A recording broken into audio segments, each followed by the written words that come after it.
Two ways to open apps in pop-up view multi-window on Samsung Galaxy S26 Ultra. So let's start the video. First of all, go to app library.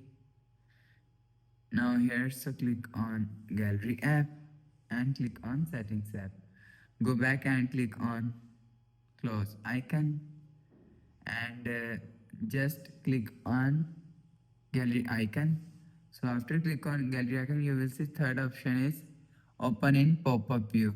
So after click on open in pop-up view, so you will select space from here. So after select area, you will see pop-up view is open. So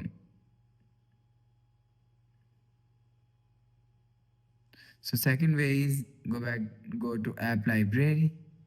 So click on settings app. Now in settings, scroll down and click on advanced features. So after click on advanced features, click on multi-window. So after click on multi-window, so you will see swipe for pop-up view is here. So first turn on this button.